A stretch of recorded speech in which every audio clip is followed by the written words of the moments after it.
പക്ഷെ ആളെ എങ്ങനെ പോന്നേ? ഞാൻ അപ്പുറത്ത് അവര് വരും, ഞാൻ അവരുമായിട്ട് പോകും. ഇതെന്തിന് ഈ ആധാറും ID പ്രൂഫും എല്ലാം കൂടി ഇരിക്കുന്നേ? ഒന്ന് മതി ഇല്ലേ? ഏതെങ്കിലും ഒരെണ്ണം മതി, സർക്കാർ അംഗീകരിക്കുന്ന ഏതെങ്കിലും ഒരു കാർഡ് മതി.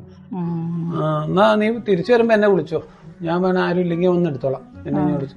പിന്നെ ഇന്നലെ നിന്റെ ആങ്ങളയുടെ കുറച്ച് കൂട്ടുകാരും കൂടെ വന്ന് വോട്ട് പിടിക്കാൻ വന്നായിരുന്നു, മനസ്സിലായി? ആ ചിഹ്നത്തിൽ പോലും കുത്തരുത്. ഞാൻ കുത്തുന്ന ഒരു ചിഹ്നം അറിയാമല്ലോ, അത് കുത്തിയാൽ മതി. വോട്ടിന്റെ കാര്യത്തിൽ ആങ്ങളെന്നില്ല ഭർത്താവെന്നില്ല, അതൊക്കെ എന്റെ ചോയ്സാ, കേട്ടല്ലോ? ഓ, നിങ്ങൾ പറയുന്നത് കേൾക്കാനാണെങ്കിൽ അത്രയും രഹസ്യമായിട്ടുള്ള ആ പോളിംഗ് ബൂത്തിന്റെ ആവശ്യം എന്തുവാ? കുടുംബത്തെ എല്ലാവർക്കും കൂടെ അങ്ങ് സൈൻ ചെയ്തങ്ങ് കൊടുത്താൽ മതിയല്ലോ. അതെ, നിങ്ങൾ എന്നെ ഭരിച്ചോ, അല്ലാതെ ഈ നാട് ആര് ഭരിക്കണമെന്ന് തീരുമാനിക്കാനേ എനിക്കും കൂടെ അവകാശമുണ്ട്.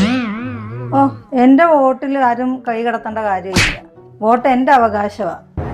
ആങ്ങളെയും ഭർത്താവും വന്നേക്കുന്നു.